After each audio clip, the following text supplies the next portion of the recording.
Ancaman gempa megatrust menjadi isu yang akhir-akhir ini hangat diperbincangkan oleh banyak masyarakat.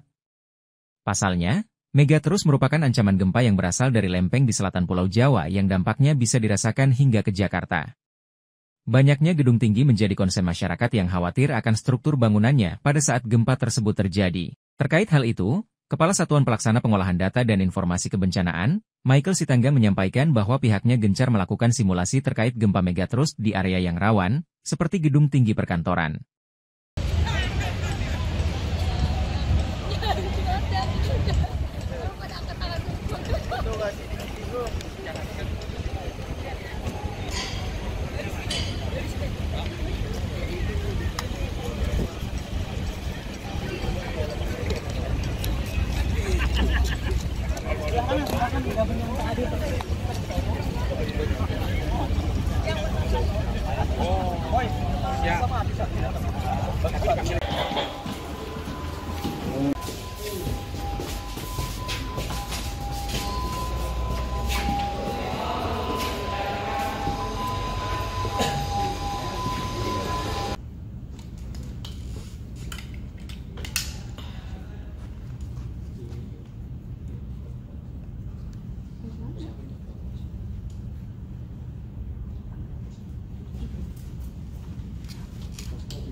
Tim evakuasi ibu hamil sedang melakukan penanganan dan persiapan untuk melakukan evakuasi.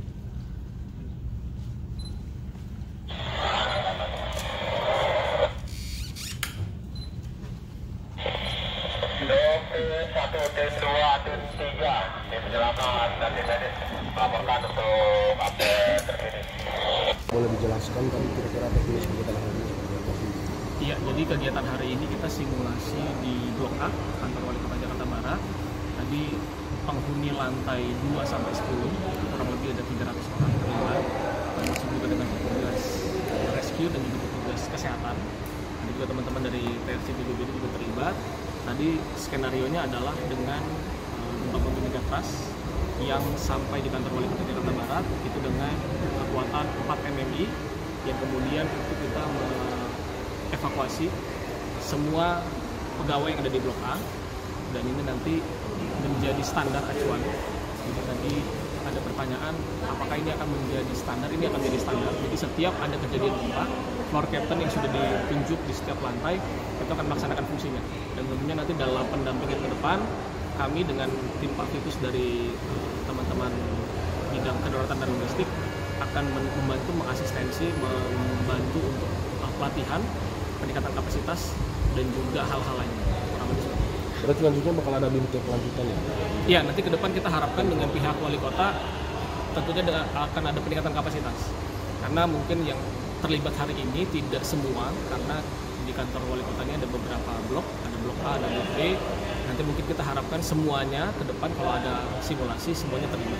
Seperti itu. Pak, tadi mungkin bisa dijelaskan Pak, bagaimana sih caranya seseorang itu mengevakuasi dirinya ketika terjadi gempa megatrust tadi gitu? Iya, jadi respon pertama yang diterima oleh masyarakat atau pegawai di lingkungan wali kota apabila mengalami gempa itu adalah jangan panik. Jadi berbeda dengan evakuasi kebakaran, ketika kita mengalami kebakaran itu kita langsung lari segera mungkin ke luar. Sedangkan gempa bumi kita tetap bertahan, jangan panik, dan kita melakukan drop, cover, hold on. Jadi kita bisa berlindung di bawah kursi, di bawah meja, atau di dekat pilar. Kemudian setelah itu semua selesai, nanti Captain Floor akan menginstruksikan kepada semua pegawai untuk mengevakuasi diri. Jadi nanti mengikuti arahan, kemudian ke tangga darurat dan ke titik kumpul yang ada di depan kantor wali kota. Jadi kurang lebih tahapannya seperti itu, yang nanti diikuti oleh kejadian-kejadian lain. Misalnya tadi dalam simulasi ada korban luka. Nah nanti dilaporkan ada korban luka dan juga ada ibu hamil yang perlu dievakuasi. Nah ini yang nanti dilaporkan kepada pengelola gedung untuk segera dilakukan penanganan evakuasi. Dan apabila nanti semuanya sudah selesai, akan ada tim asesmen gedung yang menilai apakah gedung ini masih layak atau tidak setelah gempa untuk difungsikan. Kalau semuanya aman, baru semua pegawai bisa dikembalikan ke ruangannya masing-masing. Jadi kurang lebih seperti itu tahapannya, yang ini diharapkan nanti menjadi acuan atau pedoman. Jadi tidak hanya disimulasikan, tapi nanti akan menjadi acuan sebenarnya apabila ketika kejadian gempa bumi. Pak, seberapa rawan sih Pak bangunan-bangunan di Jakarta gitu terkena megatrust dan hancur seperti itu Pak? Kalau kita bilang rawan, memang kita menyasar pada gedung-gedung tinggi ya. Dan gedung-gedung tinggi yang tentunya punya usia bangunan di atas 20 tahun. Dan ini yang menjadi langkah BPBD untuk kami sudah membentuk tim Satgas Penilaian Gedung dan Non-Gedung.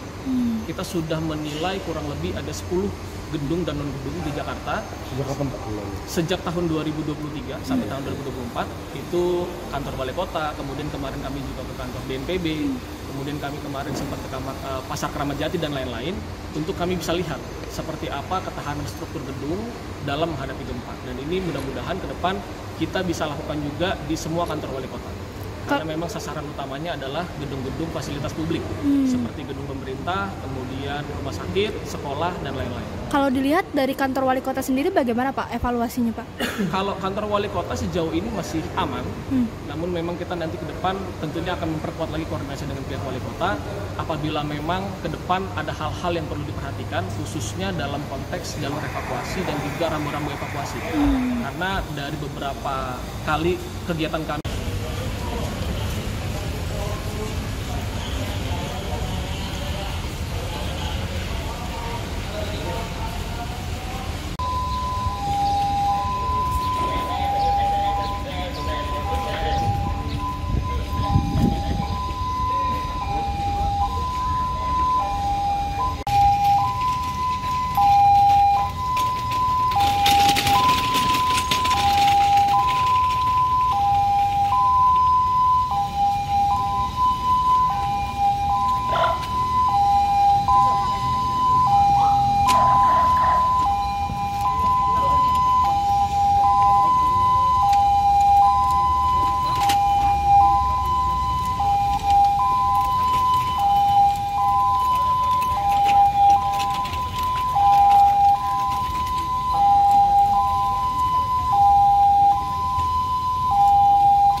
Dengan yang tinggal